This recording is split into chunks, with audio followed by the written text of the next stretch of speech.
Hello everyone and welcome back to this channel. मैं हूं आस्था दुबे, आप देख रहे हैं ट्रेड व्लॉग। और चलिए बिना किसी देरी से आज की बिजनेस न्यूज शुरू करते हैं।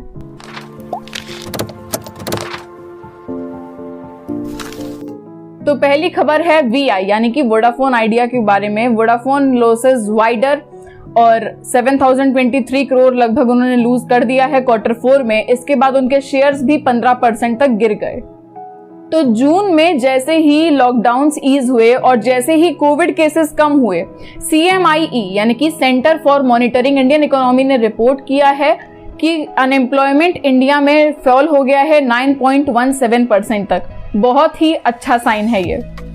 लाइव मिंट की रिपोर्ट के अनुसार पिछले 10 सालों में इंडियन IPO सबसे ज्यादा रेज हुए हैं। IPOs are initial public offerings और ये रेज होके 27,417 करोड़ पे हैं।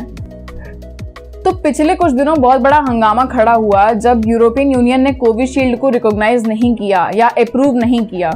कि दिक्कत ये है कि इंडिया के मेजॉरिटी सिटीजन्स को कोविशील्ड ही लगी है और अगर यूरोपियन यूनियन ने उसे अप्रूव नहीं किया है तो इंडियन सिटीजन्स यूरोप में ट्रैवल नहीं कर पाते। इस पर यूरोपियन यूनियन ने कहा है कि यूरोपियन मेडिकल बॉडी को कोविशील्ड के अप्रूवल के लिए कोई रिक्वेस्ट ही नहीं आई। इसके बाद पूनावाला ने कहा है कि उन्होंने अब अप्लाई कर दिया है और वो श्योर हैं कि कोविशील्ड भी रिकॉग्नाइज हो जाएगी और उसे अप्रूवल मिल जाएगा, जिससे सिटीजन्स को कोई दिक्कत नहीं होगी।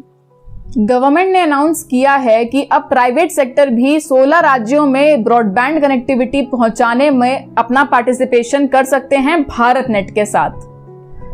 तो हमने पिछले वीडियो में आपको बताया था कि केरला के फाइनेंस मिनिस्टर ने GST को क्रिटिसाइज किया था। GST के 4 साल पूरे होने पर प्रधानमंत्री नरेंद्र मोदी का अलग कहना था। उनका कहना था कि GST एक माइलस्टोन है जिसने इंडियन सिटीजन्स को बहुत तरीकों से हेल्प पहुंचाई है और इम्प्रूवमेंट भी किया है इकोनॉमी में। हम आपसे जानना चाहेंगे आपकी राय, कमेंट सेक्शन में बताइए कि आपको क्या लगता है, GST वॉज अ बून और अ कर्स। एक quick job related news, Reliance industries ने अपने नए प्रोजेक्ट के लिए CEOs की रिक्रूटिंग शुरू कर दी है। तो 1 साल 7 महीने बाद अमूल ने अपना प्राइस में कुछ हाइक लाया है। उन्होंने हर लीटर पर 2 रुपए बढ़ा दिए हैं सारे मिल्क प्रोडक्ट्स पर। उनका कहना है कि अब प्रोडक्शन कॉस्ट ज्यादा हो गई है, इसलिए ये प्राइस हाइक हुआ है। तो हम सभी को पता है कि कोविड-19 की वजह टूरिज्म पर बहुत बड़ा असर पड़ा है। फ्लाइट रेस्ट्रिक्शंस, यहाँ तक कि अपने ही देश में स्टेट्स में जाने के लिए रेस्ट्रिक्शन हो गई, तो इंटरनेशनल टूरिज्म की तो भाई साहब बात ही नहीं कर सकते। UN की एक रिपोर्ट के अनुसार पूरी दुनिया ग्लोबली $4 ट्रिलियन लूज कर सकती है बिकॉज ऑफ कोविड-19। पिछले साल लगभग $2.4 ट्रिलियन लूज किए थे और इस साल भी इतने ही लूज करने की संभावनाएं हैं। भगवान करे जल्द से जल्द ये कोविड हमारी जिंदगी से चला जाए ताकि हम टूरिज्म दोबारा कर सकें। Reliance Industries Limited is all set to invest in Abu Dhabi ADNOC यानी कि Abu Dhabi National Oil Company के प्रोजेक्ट्स में वो पार्टिसिपेट करने वाले हैं। पूरी दुनिया में इलेक्ट्रिक व्हीकल्स को लेके बहुत ज्यादा एक्साइटमेंट है। इसी बीच टाटा मोटर्स के चेयरमैन ने अनाउंस किया है कि 2025 तक वो 10 इलेक्ट्रिक मोटर व्हीकल्स लॉन्च कर देंगे।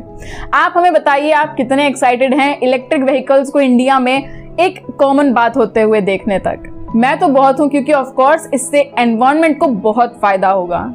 मार्क जुकरबर्ग के फेसबुक का एक और milestone, Facebook surpasses $1 trillion market value. तो भैया कुछ दिन पहले व्हाट्सएप यूनिवर्सिटी पर यह अफवाह फैल रही थी कि 500 के वो नोट्स इनवैलिड हैं जिस पर जो ग्रीन स्ट्रिप है वो महात्मा गांधी की फोटो के बगल में है, और वो नोट्स वैलिड हैं जिन पर जो ग्रीन स्ट्रिप है वो RBI के गवर्नर के सिग्नेचर के बगल में है। तो बेसिकली वो ये कह रहे थे कि कौन सा नोट लेना चाहिए आपको और कौन सा नहीं लेना चाहिए। लेकिन गवर्नमेंट के PIB फैक्ट चेकर ने ट्वीट किया है और बताया कि भैया दोनों ही नोट्स वैलिड हैं, आप दोनों नोट से लेन देन कर सकते हैं, कोई दिक्कत नहीं है। मनी कंट्रोल की रिपोर्ट के अनुसार स्विगी के COO ने रिजाइन कर दिया है और अब स्विगी के CEO इस रोल को ओवरसी करेंगे।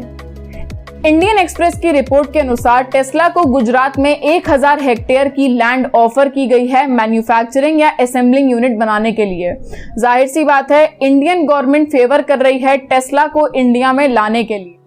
PUBG पेरेंट क्राफ्टन इन्वेस्ट कर रही है स्टार्टअप लोको में। लोको ने मंडे को अनाउंस किया कि उन्होंने $9 मिलियन का फंड रेज किया है जिसे लेड कर रही थी कंपनी क्राफ्टन। बात करते हैं मार्केट की, तो Sensex closes at 67 points lower at 52,482.71 and Nifty ends at 17% lower at 15,271। पिछले साल 29 जून 2020 को इंडियन गवर्नमेंट ने टिकटॉक को बैन कर दिया था। अब खबर आ रही है कि TikTok is in talks with India और उन्हें पूरी उम्मीद है कि उनसे बैन हटा दिया जाएगा। आप हमें बताइए कि आप क्या चाहते हैं, कि टिकटॉक से बैन हट जाए या फिर आपको लगता है कि टिकटॉक वाकई यूथ के लिए एक तरह से डिस्ट्रैक्शन है और इसे दोबारा इंडिया में नहीं आना चाहिए। तो दोस्तों, आज के लिए बस इतना ही। मैं उम्मीद करती हूँ कि हमारे चैनल के सारे वीडियोस आप लोग देख रहे होंगे और आपको पसंद आ रहे होंगे। अगर कोई भी फीडबैक है तो हमें कमेंट सेक्शन में ज़रूर बताइए। We will make sure that we will work on it. And yeah till then, like, comment and share this video and subscribe to our channel Trade Vlog.